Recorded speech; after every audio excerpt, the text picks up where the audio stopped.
أشهد أن لا إله إلا الله وحده لا شريك له وأشهد أن محمدا عبده ورسوله أما بعد فأعوذ بالله من الشيطان الرجيم بسم الله الرحمن الرحيم الحمد لله رب العالمين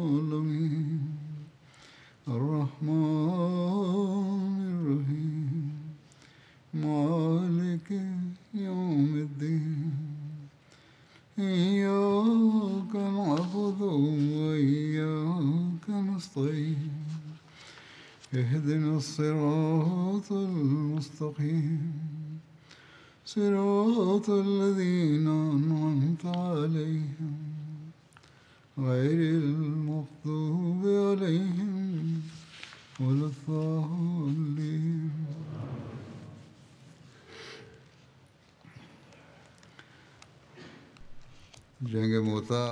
Voici une description plus détaillée de la bataille de Mu'ta. Auf bin Malik Ashja'i relate: j'ai rejoint le voyage avec ceux qui sont sortis avec Zayd bin Haritha. J'ai rencontré un homme du Yémen. Il ne disposait que d'une épée. Un musulman a abattu un chameau. La personne lui a demandé un peu de peau. Il lui a demandé un peu de peau et cette personne en a utilisé pour en faire un bouclier. Il relate: nous sommes partis en voyage et nous avons rencontré l'armée romaine. Nous l'avons combattue. Parmi les Romains se trouvait un homme monté sur un cheval bai. Il portait une selle dorée et des armes dorées. Il se mit à provoquer les musulmans. Le Yéménite est sorti de derrière un rocher, s'est avancé vers lui, et il a tranché les jarrets du cheval. Le Romain est tombé. Il a pris son épée et monté sur lui et l'a tué. Le musulman a tué ce Romain. Il a pris son cheval et ses armes. Quand Allah accorda la victoire aux musulmans, Khalid bin Walid lui envoya un message, c'est-à-dire à l'homme qui avait tué ce Romain.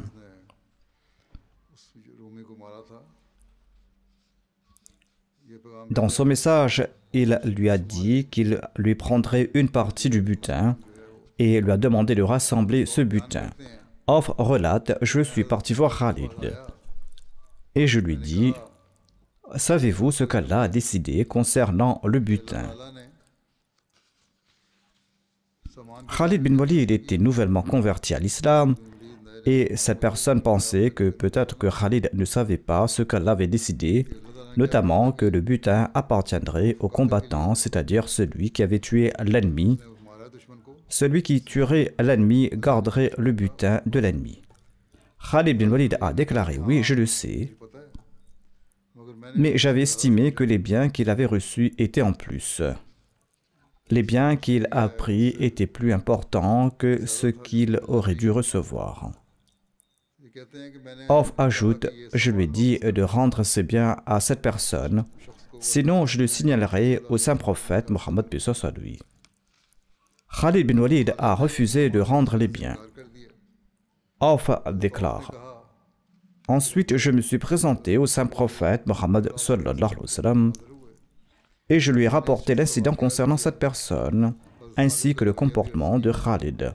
L'envoyé d'Allah, paix soit sur lui, a demandé à Khalid ce qu'il avait fait. Il a répondu que j'ai considéré cela comme une fortune considérable. Alors j'en ai retiré une partie. L'envoyé d'Allah, sallallahu alayhi wa sallam, a déclaré: rends-lui tout ce que tu lui as pris. Auf déclare: j'ai dit à Khalid: ô Khalid, retourne-le maintenant. C'est-à-dire, comment garderas-tu ces biens? Tu dois le retourner maintenant. Le saint prophète, paix soit sur lui, a rendu son verdict. Ne t'avais-je pas dit de le rendre auparavant? Lorsque Auf disait ceci à Khalid, le saint prophète Mohammed lui a entendu ses propos. Le saint prophète Mohammed lui a demandé « Que se passe-t-il » Auf relate « Je lui ai relaté toute l'histoire. Je n'avais pas tout dit au tout début, mais maintenant j'ai raconté ce que je lui avais dit, notamment qu'il devait rendre cela, mais il ne l'a pas fait. Cela a mis le saint prophète lui en colère. Il a déclaré « Khalid ne lui rend pas tous ses biens. » Il avait d'abord déclaré de les rendre, puis il a dit de ne pas le faire. Ensuite, le saint prophète Mohammed lui a déclaré pour leur réforme « Voulez-vous abandonner mes commandants dans un état où vous auriez la partie propre de l'affaire et qu'ils en récolteraient la saleté? Une fois qu'un commandant est nommé, dire que votre décision est correcte et que sa pureté ou sa clarté viennent à vous, et si cela comporte un mauvais aspect, eh bien cela retombe sur les commandants, c'est là une très mauvaise chose. Maintenant que tu m'en as parlé, alors je retire mon premier verdict et ce que Khalid avait fait était correct. Ici, il s'agissait de maintenir la dignité de l'émir. Il a dit que vous reprochez à l'émir d'avoir mal agi auparavant. C'est pourquoi il a retiré la première décision. Jabir relate que certains musulmans sont tombés à martyrs lors de la bataille de Mourta. Les musulmans ont obtenu une part du butin de guerre des polythéistes. Dans ces biens, il y avait aussi une bague. Une personne a présenté au saint prophète Mohammed lui, et l'envoyé d'Allah sallallahu alayhi wa sallam m'a offert cette bague, dit cette personne. Khuzaima bin Thabit relate ceci.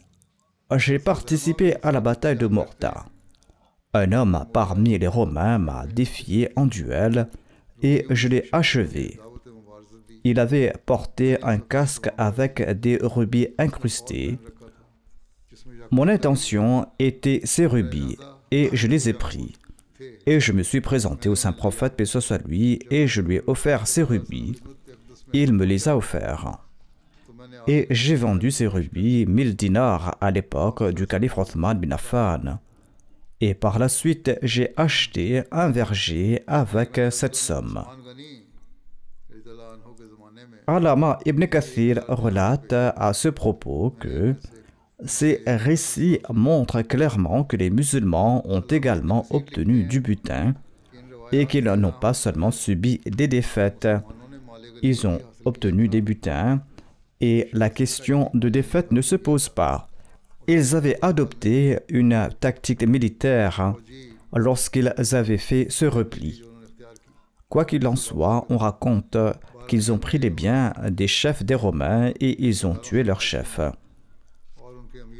Khalid bin Walid rapporte ceci. Le jour de Mourta, j'ai brisé 9 épées de mes mains et seule une large épée yéménite est restée dans ma main.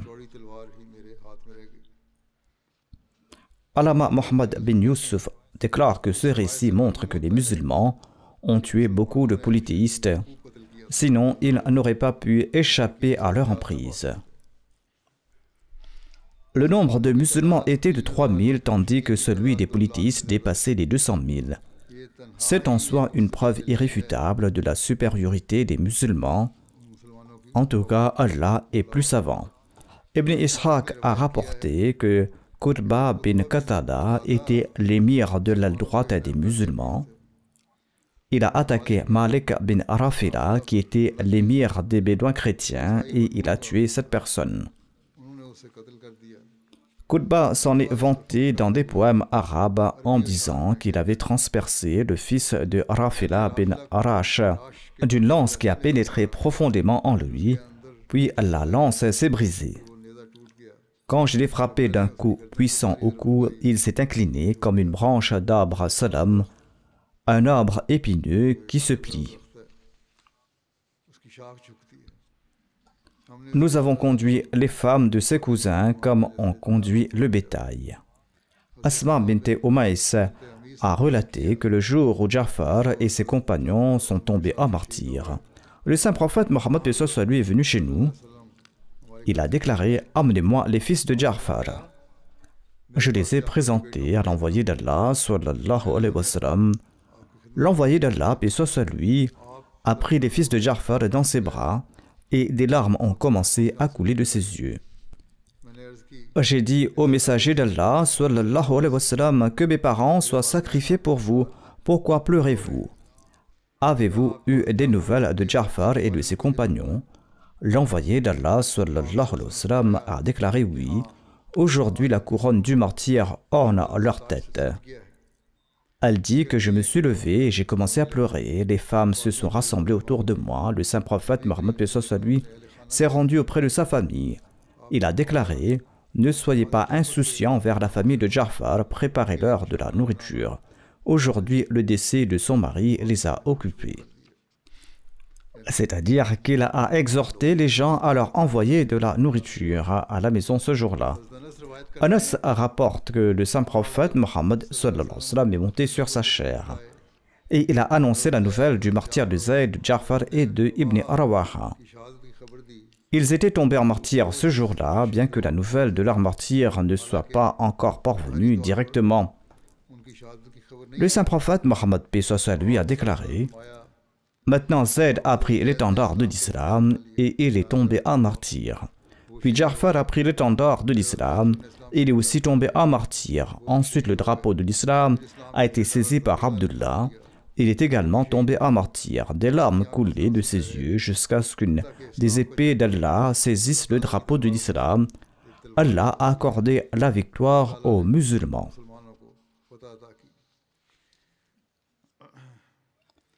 Un récit rapporte que Ya'la bin Umayya s'est présenté au saint prophète Mohammed sallallahu alayhi wa sallam avec les nouvelles, les gens de Morta. Le saint prophète, paix soit lui a dit « Si tu le souhaites, tu peux m'en informer, et si tu le souhaites, je peux t'informer de ce qui les concerne. » L'envoyé d'Allah sallallahu alayhi wa sallam a dit qu'Allah m'en a informé. Veux-tu me raconter en premier ou dois-je te dire ce qui s'est passé? Ya'la a répondu au messager d'Allah sallallahu alayhi wa sallam, veuillez m'en informer. Et l'envoyé d'Allah, paix soit lui a relaté toute l'histoire. Ya'la relate, je jure par celui qui vous a envoyé avec la vérité, vous n'avez pas omis un seul fait, un seul mot de ces événements. L'envoyé d'Allah, paix soit lui a déclaré, Allah a élevé la terre pour moi au point que j'ai vu leur bataille. Je les ai vus en rêve, ils étaient dans des lits d'or. J'ai vu le lit d'Abdullah bin Rawaha. Son lit avait une légère inclinaison. J'ai demandé quelle en était la raison. On m'a dit qu'ils étaient tous deux allés tout droit, mais Abdullah bin Rawaha avait hésité un peu avant d'avancer. Cette hésitation a été évoquée dans le précédent sermon. Abdullah lui-même avait dit que, tout d'abord, il pensait qu'il ne devait pas combattre. Un récit rapporte que l'envoyé d'Allah sallallahu alayhi wa sallam a déclaré « Ja'far, Zayd et Ibn Rawaha m'ont été présentés. Ils étaient dans une tente de perles. J'ai vu Zayd et Ibn Rawaha avec une courbure dans le cou, mais Ja'far était droit sans courbure. Et on m'a dit que lorsque la mort s'est abattue sur eux, ils s'en sont plaints, comme s'ils s'en détournaient, mais pas Ja'far. En échange à ses deux bras, Allah a conféré deux ailes à Ja'far. Il vole à travers le paradis où il veut grâce à ses ailes. » Selon un récit, lorsque Abdullah bin Umar saluait Abdullah, le fils de Ja'far, il disait « Assalamu alayka ya ibn Zi al-Janahayn » c'est-à-dire que la paix soit sur toi, ô fils de celui qui possède les deux ailes. Hadrat Muslim Maud déclare en expliquant certaines questions en détail. Il déclare « Certaines personnes comprennent les problèmes complexes et d'autres non. Et il est nécessaire que les autres personnes qui sont informées leur expliquent ces questions, soit parce que ces personnes-là ne méditent pas sur ces questions elles-mêmes, soit parce que leur cœur n'est pas prêt à attirer la faveur de Dieu en raison d'un péché. Ces sujets difficiles sont généralement de deux types. Il y a les sujets d'ordre intellectuel basés sur une philosophie subtile, comme la notion de tawhid, de l'unicité de Dieu. Tout le monde peut comprendre que Dieu est unique. Mais pour les subtilités soufis sur la façon dont l'unicité de Dieu affecte chaque action de l'homme, on a besoin d'un arif, d'un connaisseur et d'un érudit pour expliquer ces points à l'autre. Tout le monde ne peut pas déduire ces subtilités, mais il comprendra certainement que le Saint-Coran n'admet pas d'autre Dieu hormis Allah. Allah déclare dans le Saint-Coran qu'il n'y a qu'un seul Dieu. Les autres difficultés surgissent à propos de demandes qui ne sont pas d'ordre savant, mais qui sont exprimées dans un langage figuré et métaphorique. Certains points ne sont pas d'ordre savant, mais certaines phrases importantes sont des expressions idiomatiques que les gens ne comprennent pas. Et si elles sont exprimées, certains en tirent le sens inverse. Le musulman explique que la masse en général, ne connaissant pas ce langage, lui donne des significations qui ne sont pas fondées sur la réalité. Il explique que, à l'époque du saint prophète, paix soit sur lui, il y a eu un événement qui s'est produit à l'époque lorsque il avait envoyé Zayd bin Haritha en Syrie à la tête d'une armée. Il a déclaré que si Zayd est tué, Ja'far prendra le commandement, et si Ja'far est tué, Abdullah bin Rawaha prendra le commandement. Et c'est ce qui est arrivé comme l'avait prédit le saint prophète Mohammed paix soit sur lui. Zayd, Ja'far et Abdullah ont tous trois été tués. Khalid bin Walid a pris le commandement de l'armée et l'a ramené en toute sécurité. Lorsque la nouvelle est parvenue à Médine, les femmes dont les maris avaient été tués ou les parents dont les enfants étaient tombés en martyrs dans cette bataille ont commencé à pleurer dans la mesure permise par la loi islamique. Le saint prophète Mohammed paix soit sur lui, simplement pour exprimer son regret et non pour inciter les femmes à se rassembler et à pleurer, a déclaré « Personne ne pleure sur Ja'far ». Ja'far était un de ses proches et il a exprimé sa tristesse. Le musulman Maud ajoute que selon moi, son intention n'était absolument pas de dire qu'il fallait pleurer la mort de Ja'far, mais plutôt que notre frère aussi a été tué dans cette bataille. Si nous ne le pleurons pas, vous devriez aussi être patients. L'envoyé d'Allah, paix soit sur lui, voulait leur faire comprendre ceci parce que les proches de Ja'far étaient soit le saint prophète Mohammed paix soit sur lui, soit Ali. Et compte tenu de leur stature, ils ne pouvaient pas crier à tue-tête. Ni le saint prophète paix soit sur lui, ni Ali ne pouvaient crier à tue-tête et pleurer à tue-tête. Ils savaient, ils comprenaient la vérité. Le saint prophète paix soit sur lui a probablement dit, pour exprimer le fait que son frère Ja'far a été tué, que moi je n'ai pas pleuré. Il n'y a personne pour pleurer Ja'far. Lorsque les Ansar ont entendu cela, comme ils étaient très désireux d'accomplir tout ce que disait le saint prophète paix soit sur lui, ils ont commencé à dire à leurs épouses en rentrant chez eux, « Arrêtez de pleurer et de vous lamenter ici, allez pleurer chez Ja'far. » Ainsi, lorsque toutes les femmes se sont réunies chez Ja'far et que toutes ont crié et pleuré, le saint prophète paix soit sur lui, en entendant ce vacarme, a demandé « Que se passe-t-il » Les Ansar ont déclaré au messager d'Allah, sallallahu alayhi wa sallam, « Vous avez dit qu'il n'y avait personne pour pleurer Ja'far, et c'est pourquoi nous avons envoyé nos femmes dans la maison de Ja'far, et elles pleurent là-bas. » Le saint prophète paix soit sur lui a déclaré « Telle n'était pas mon intention, allez et empêchez-les. » Je voulais dire que nous ne pleurons pas, eh bien vous aussi soyez patients. Un homme est parti là-bas et les a empêchés de pleurer. Elles ont dit, qui êtes-vous pour nous empêcher de pleurer? Voilà ce qu'a dit les femmes. Le saint prophète paix soit sur lui a dit que il n'y a personne pour pleurer Ja'far. Et toi, qui es-tu pour nous interdire de le faire? Après avoir entendu cela, cet homme s'est présenté au saint prophète paix soit sur lui. Parce que certaines personnes aiment à rapporter à la moindre chose que les autres disent, dit le musulman Maud. Il s'est présenté immédiatement au saint prophète Mohammed paix soit sur lui et a déclaré « Ces femmes ne m'écoutent pas. » L'envoyé d'Allah paix soit sur lui a dit jeter de la terre sur leur tête. Ce n'était qu'un dicton, une expression qui signifie que laisse-les tomber, elles vont finir par se calmer en pleurant. Mais qu'Allah ait pitié de cette personne. Il a rempli de terre son châle, il a commencé à accomplir littéralement cela en jetant de la terre sur la tête de ces femmes. Elles ont dit, fou, qu'est-ce que tu fais là? Et il a répondu, le saint prophète, paix soit lui, a dit de jeter de la terre sur la tête de ces femmes, et certainement je vais le faire. C'était là une expression métaphorique et il a commencé à l'accomplir de manière littérale. Quand Aïcha a appris cela, elle a réprimandé cet homme et a dit que tu n'as pas compris ce qu'il souhaitait dire. L'intention du saint prophète, paix soit lui, était de dire « Laissez-les tranquilles, laissez-les partir. » Elles se tairont d'elles-mêmes. Cela ne signifie pas que tu devais commencer à jeter de la terre sur leur tête. C'était là une expression métaphorique du saint prophète Mohammed, paix soit lui, mais cet homme a réellement commencé à jeter de la terre sur la tête de ces femmes. Parfois, les gens ne tentent pas de comprendre la métaphore. Voyez ici, un homme n'a pas compris cela parce qu'il n'avait pas assez d'intelligence, mais Aïcha lui a expliqué cela. Parfois, on prend des significations littérales qui sont contraires à la réalité, et ainsi la situation prend une tournure inattendue.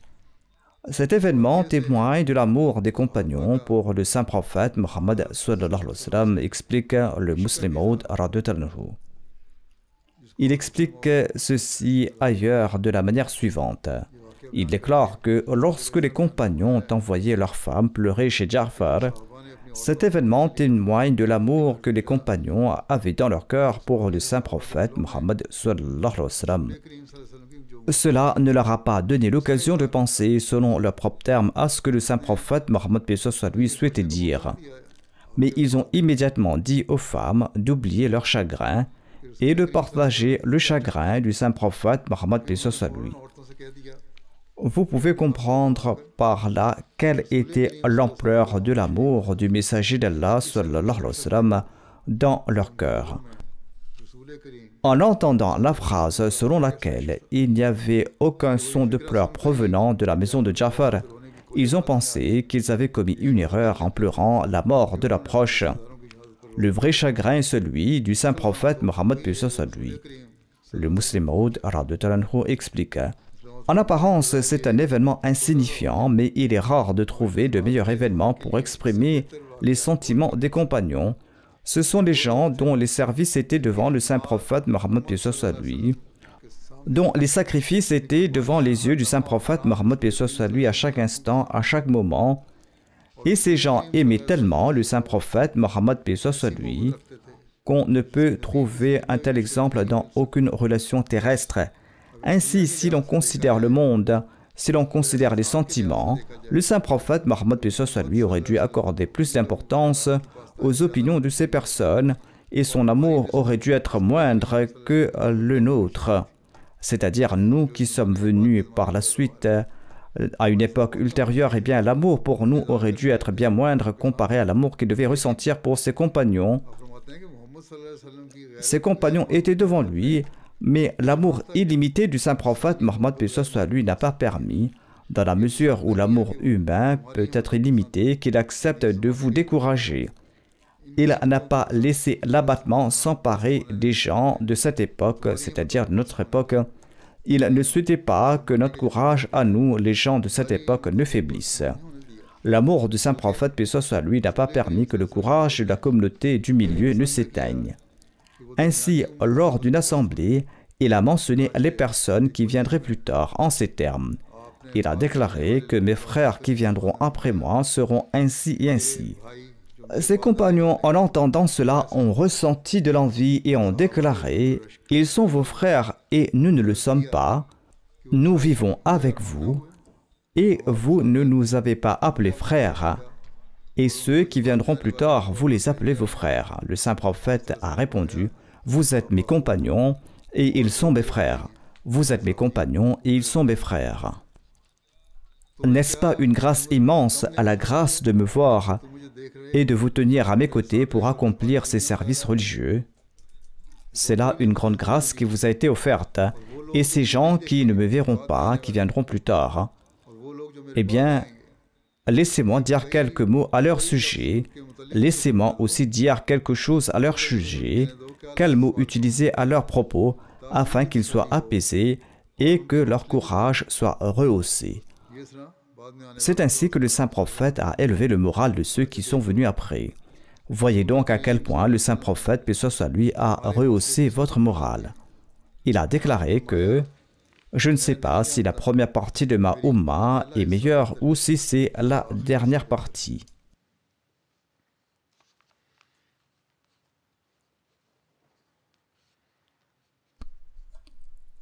Il existe aussi d'autres récits concernant les martyrs de Mou'tah.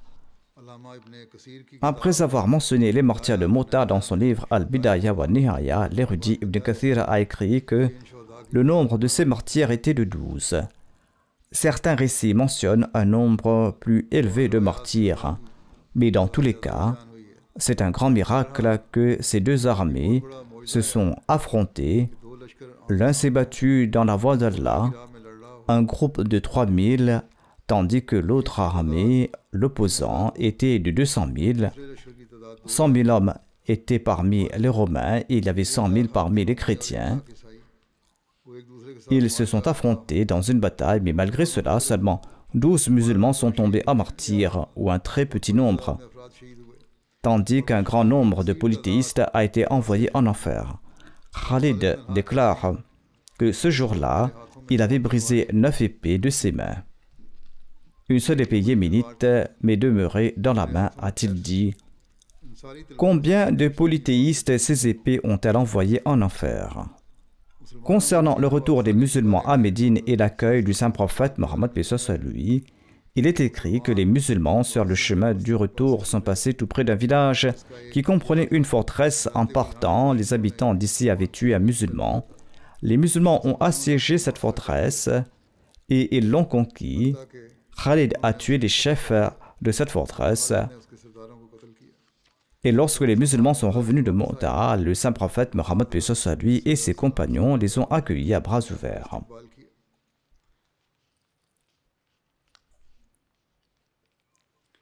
À leur retour, certaines personnes étaient très en colère qu'ils ne soient pas revenus en martyrs, parce qu'ils n'avaient pas remporté de victoire. Certaines personnes ont commencé à jeter de la terre sur l'armée en disant « Ô vous qui avez choisi la voie de la fuite, vous avez fui le chemin d'Allah. » Ils les ont critiqués. Alors le saint prophète paix soit lui a déclaré « Ce ne sont pas des fuyards, mais ce sont des courards, c'est-à-dire ceux qui reviennent à la charge. » Abdullah bin Omar relate « Lorsque les musulmans sont revenus de Mou'tah, je suis retourné avec eux. » Dans une autre version, il raconte qu'ils avaient honte d'avoir pris la fuite. Ils pensaient avoir abandonné le champ de bataille alors que l'ennemi s'était lui-même retiré et que l'ennemi ne les avait pas poursuivis. Et ils avaient saisi cette opportunité et étaient retournés. C'était une très bonne stratégie, mais certains l'ont interprétée comme une fuite. Il déclare qu'ils avaient honte d'avoir pris la fuite. Il ajoute « Nous nous sommes dit que si nous allions à Médine, nous serions tués. Et nous sommes entrés à Médine de nuit et nous nous sommes cachés. » Certains étaient si honteux qu'ils sont entrés de nuit et se sont cachés. Mais ils disent que nous nous sommes dit « Si seulement nous pouvions nous présenter au saint prophète paix soit lui et lui présenter nos excuses.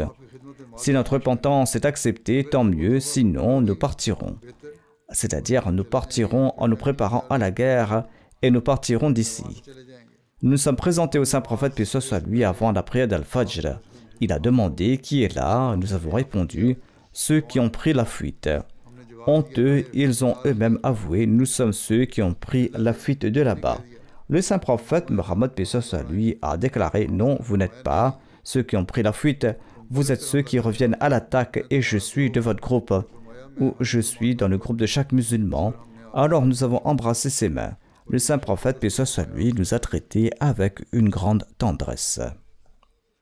Ensuite, on trouve mention d'une expédition militaire connue sous le nom de la Saria d'Amr bin al-As. Cette expédition a eu lieu au cours du mois Jamad al-Thani de la 8e année de l'Hégire. On dit également que cette expédition a eu lieu au cours de la 7e année de l'Hégire.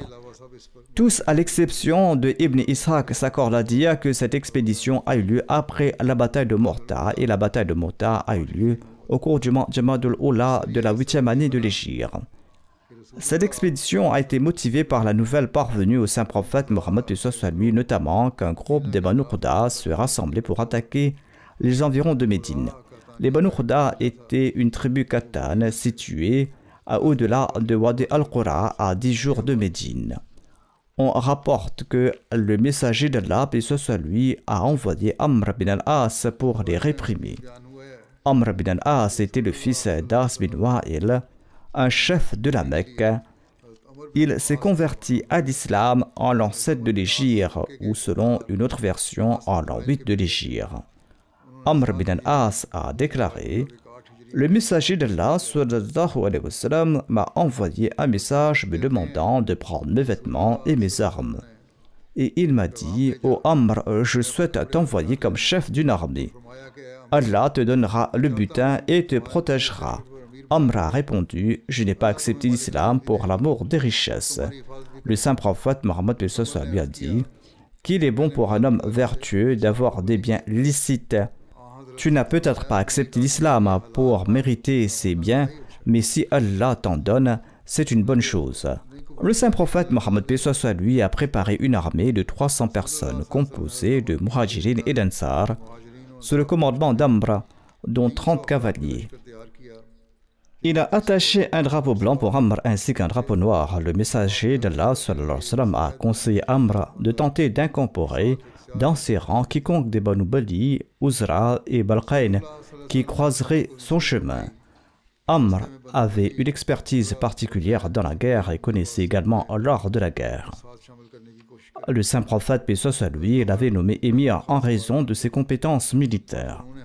L'une des raisons de l'envoi d'Amr dans cette expédition était que sa grand-mère paternelle appartenait à la tribu Banu Bali.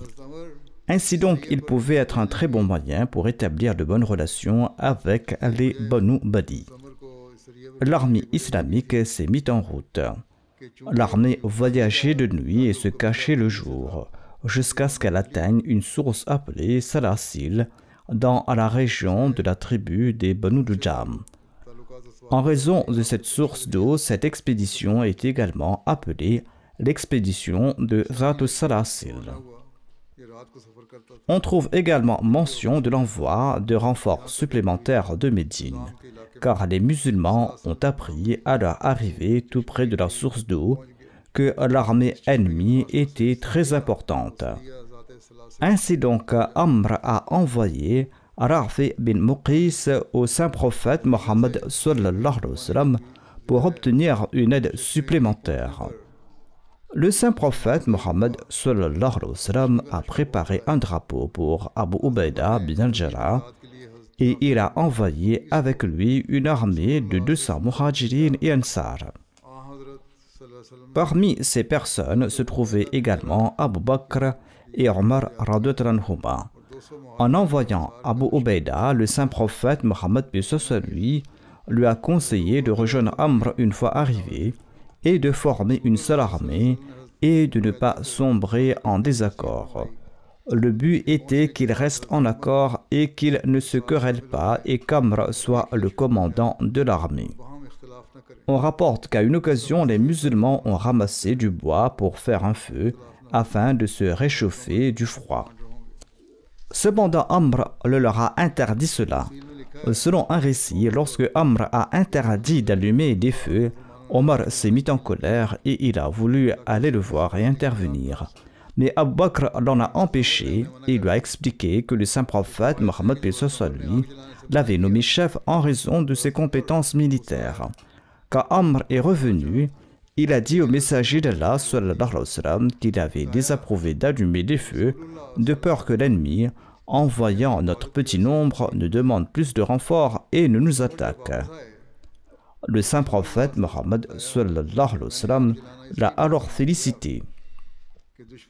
Quoi qu'il en soit, il est écrit en détail que les musulmans sont partis de là jusqu'à ce qu'ils atteignent le territoire ennemi et ils ont piétiné l'ennemi et l'ont dominé.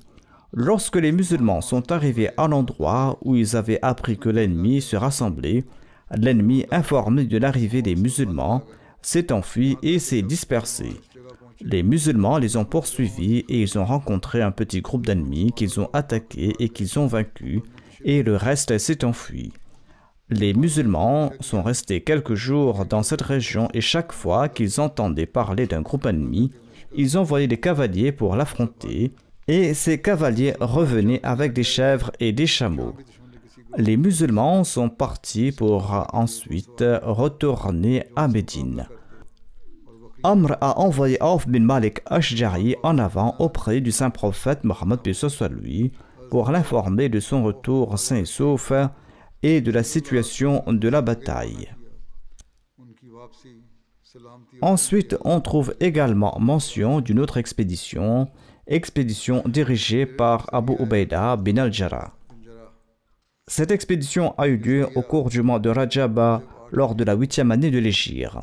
D'après les titres proposés par Hazrat Mirza Bashir Ahmad Sahib à la fin de son ouvrage, l'expédition d'Abu Ubaida a eu lieu au cours du mois Rajab de la 8e année de l'Hégire, soit au cours du mois de novembre de l'année 629 de l'ère chrétienne. Cette expédition comporte aussi d'autres noms. Elle est également connue sous le nom de l'expédition Sif al-Bahr ou de l'expédition Khabat. Sif al-Bahr signifie littoral. Dans cette expédition, les compagnons s'étant arrêtés sur la côte de la mer Rouge, c'est pour cette raison que l'expédition a été nommée Sif al-Bahr. On l'appelle également l'expédition de Khabat, c'est-à-dire l'armée mangeuse de feuilles, car durant cette expédition, les compagnons ont été contraints de manger des feuilles d'arbre à un moment donné. L'émir de cette expédition était Abu Ubaida bin al-Jarrah. Le saint prophète Mohammed lui a confié une armée de 300 personnes composée de Muhajirin et d'Ansar, et il a envoyé vers une branche des Banu Juhayna. Omar faisait également partie de cette armée. Les Banu Juhayna étaient installés à Qabaniya, un lieu situé tout près de la côte, à 5 nuits de voyage de Médine. L'objectif de cette expédition était d'empêcher une tribu des Banu Juhayna d'attaquer une caravane des Qurayshites de la Mecque, caravane qui transportait des féculents de la Syrie et qui partait vers la Mecque le long de la côte. C'était à l'époque du traité de Hudaybiyah et comme les Juhayna étaient des alliés du saint prophète Mohammed lui, il a envoyé un détachement de protection par précaution pour s'assurer que la caravane Qurayshites venant de la Syrie ne soit pas molestée et que les Qurayshites n'aient pas de prétexte pour rompre le traité de paix. Ainsi donc, ces musulmans ont été envoyés pour protéger la caravane Qurayshite afin que la tribu qui était installée dans la région n'attaque pas cette caravane Qurayshite en cours de route, car le traité de Hudaybiyah avait été conclu et il était également obligatoire de protéger ce traité et de respecter le nouveau traité. C'est pourquoi il a envoyé des troupes, une délégation de 300 hommes, pour protéger cette Qurayshite afin que la caravane Qurayshite puisse passer paisiblement. Il ressort de cela que ses compagnons n'étaient pas partis pour combattre, car aucun combat n'est mentionné pendant leur séjour de plus de 15 jours. Un récit concernant le départ de cette expédition et l'épuisement des provisions est rapporté comme suit. Jabir relate au sujet de cette expédition que le saint prophète Mohammed lui nous a envoyés en expédition. Nous étions 300 cavaliers et notre émir était Abu Ubaida bin al-Jarrah. Nous sommes partis et nous n'avions fait qu'une partie du chemin lorsque nos provisions ont été épuisées. Abu Ubaida a ordonné que toutes les provisions soient rassemblées, que tout le stock de nourriture soit apporté. Et ils ont été rassemblés et cela a fait au total 2 sacs de dattes. Abu Ubaida nous en donnait chaque jour un peu à manger jusqu'à ce qu'il n'y en ait plus. Ensuite, nous recevions une date chacun. Le narrateur raconte qu'il avait demandé à Jabir si une date pouvait apaiser sa faim. Il a répondu, « Lorsque même cette date venait à manquer, nous ressentirons alors l'absence d'une seule date. Quand il n'y aura absolument rien, nous allons considérer cette seule date comme un butin précieux. » Selon un autre récit, Jabir a relaté, nous passions toute la journée à sucer cette seule date. Ensuite, nous buvions de l'eau. Pour nous, cela suffisait jusqu'à la nuit. Jabir relate que nous sommes assis en surveillance pour protéger la caravane commerciale des Korachites.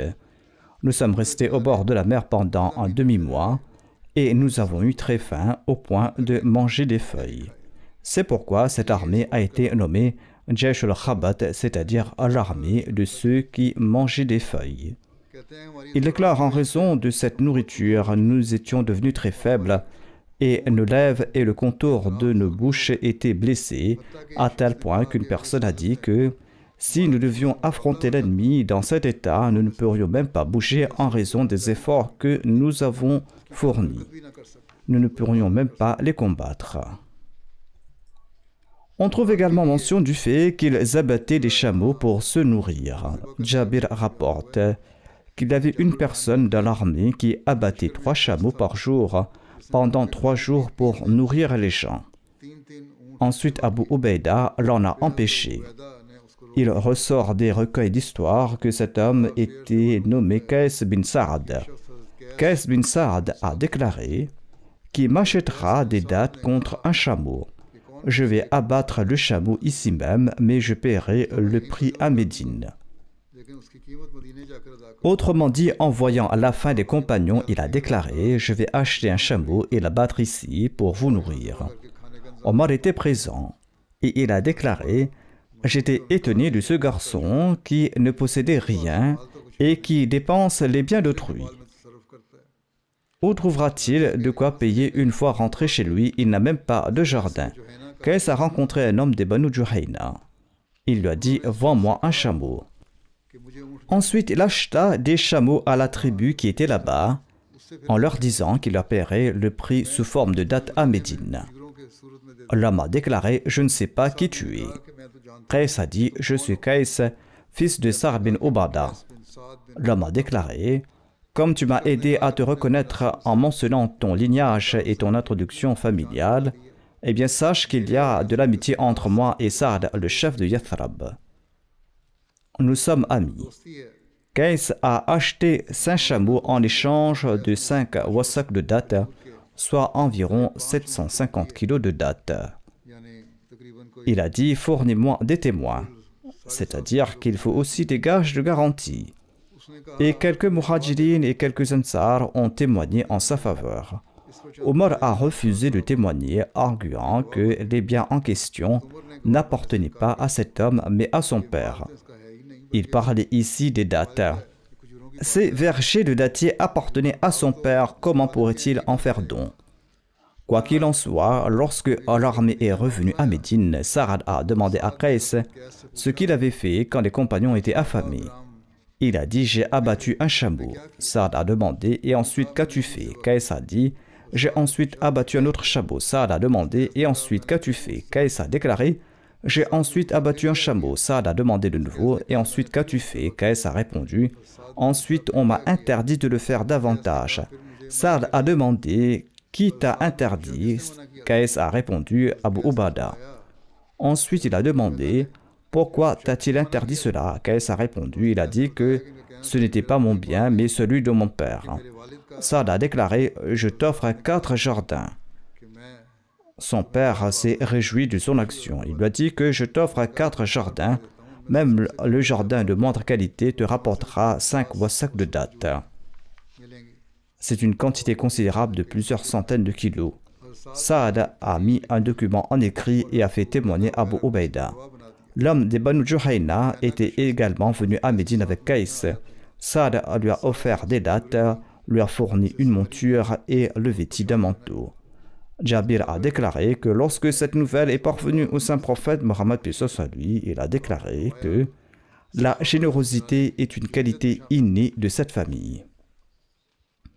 Sayyid Zadul Abidin Walullah Shah Sahab écrit à propos de cet événement dans ses explications que la patience extrême des compagnons face à la faim intense et le fait de ne pas solliciter de nourriture auprès d'une caravane ou d'un village prouve que cette expédition n'était pas liée à une bataille et que leur âme pure ne considérait pas la violence comme permise.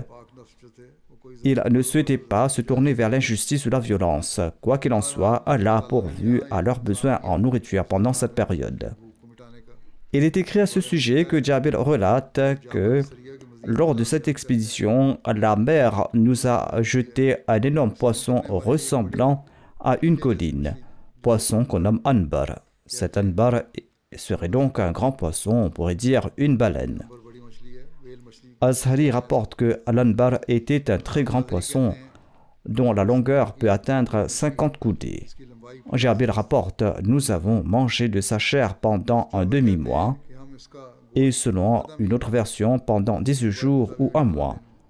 Nous en avons mangé pendant que nous restions là-bas et jusqu'au retour. Et nous frottions sa graisse sur nos corps jusqu'à ce que nos corps retrouvent leur fraîcheur d'antan et que la faiblesse due à la faim disparaisse. » Jabir rapporte que les yeux de ce poisson étaient comme de grandes jarres. Nous en avons extrait plusieurs jarres d'huile. Nous avons coupé de grands morceaux de son corps et nous avons vendu une partie de sa chair dans les marchés. Il existe deux versions concernant la possibilité de s'asseoir dans l'œil de ce poisson. Selon Jabir, nous étions 6 personnes au total assises dans l'œil du poisson, tandis qu'une autre version mentionne 30 personnes. Abu Ubaïda a pris une de ses côtes et selon une autre version 2 côtes et les a dressées et a fait asseoir l'homme le plus grand parmi eux, c'est-à-dire Qais, sur le chameau le plus haut. Et tous les deux sont passés entre les côtes de cet animal sans même les toucher. On rapporte ceci à propos du retour à Médine. Jabir déclare: lorsque nous sommes arrivés à Médine, nous avons parlé de ce poisson au saint prophète Mohammed sallallahu alayhi wa sallam. L'envoyé d'Allah, paix soit lui, a déclaré: mangez ce qu'Allah le Tout-Puissant a mis à votre disposition comme subsistance, et si vous en avez, donnez-nous-en. Et l'un d'entre eux en a donné une part au saint prophète, paix soit lui, et il en a consommé. Ceci conclut le récit ici. Mon intention était d'en finir rapidement pour pouvoir commencer d'autres thèmes, mais il y a aussi eu des mentions de funérailles et de martyrs, et c'est pourquoi il en reste encore une partie. Et finalement, il sera aussi question de la conquête de la Mecque. Quoi qu'il en soit, ces récits sont toujours en cours. Mais comme je l'avais dit le vendredi dernier, je vous demande de prier pour que le conflit entre le Pakistan et l'Inde se résolve et pour qu'une atmosphère de paix et de concorde s'instaure. Car les armes utilisées dans les guerres d'aujourd'hui tuent aussi des fidèles et ils meurent suite à la nouvelle forme de guerre qui se profile actuellement. Il faut donc prier pour que les deux parties acceptent la paix et évitent de grandes pertes. À cet égard, il faut aussi se rappeler qu'aujourd'hui, il y a les réseaux sociaux, où il y a aussi d'autres sources sur Internet, et il y a les médias électroniques, quels qu'ils soient, grâce auxquels on envoie des messages, et chacun fait des commentaires très librement, chacun dit ce qu'il veut, et ceci a très peu d'avantages et beaucoup d'inconvénients. On exprime souvent avec virulence ce que l'on souhaite. Les Ahmadis doivent s'en abstenir car cette expression a peu d'avantages et plus d'inconvénients. Si l'on ressent un fort désir de transmettre un message à quelqu'un, eh bien qu'il s'agisse d'un message de paix, d'un message de sécurité. À la fin de sa vie, le Messie premier d'Islam avait écrit un dernier ouvrage nommé Paramesura, un message de la réconciliation. Et il avait également transmis ce message de paix et de réconciliation. C'est pourquoi chaque Ahmadi doit s'en souvenir et s'efforcer d'agir en conséquence. Que Dieu protège tout le monde contre la perte de vie innocente. Certaines grandes puissances semblent même essayer de souffler sur les braises. Elles veulent que les deux puissances se battent et s'affaiblissent et que leurs armes se vendent. Que Dieu nous protège de leurs méfaits. De même, prions pour le peuple palestinien. Que Dieu leur facilite la vie et que Dieu leur permette de vivre en paix dans leur pays. Mais en apparence, il semble qu'il n'y ait aucune possibilité de paix et l'effort est plutôt de les chasser de leurs terres par tous les moyens et toutes les puissances s'y impliquent. que Dieu accorde de la sagesse aux pays musulmans et qu'ils s'unissent. Si ces pays musulmans s'unissent, de nombreux problèmes peuvent être résolus. Si une guerre mondiale éclate, l'idée que certains pays pourraient s'en sortir indemnes est tout à fait fausse. Cette guerre engloutira tout le monde. Il faut donc que chacun se garde de cette méprise. Qu'Allah protège tout le monde.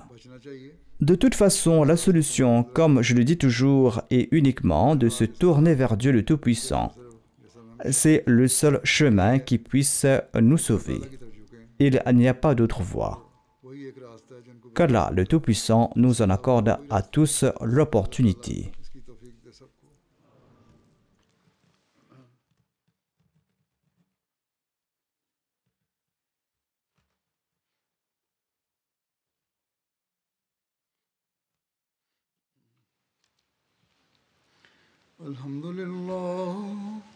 الحمد لله نحمده ونستعينه ونستغفره ونؤمن به ونتوكل عليه ونعوذ بالله من شرور أنفسنا ومن سيئات أعمالنا من يهده الله فلا مضل له ومن يضلل فلا هادي له ونشهد أن لا إله إلا الله ونشهد أن محمدا عبده ورسوله عباد الله رحمكم الله إن الله يأمر بالعدل والإحسان وإيتاء ذي القربى وينهى عن الفحشاء والمنكر والبغي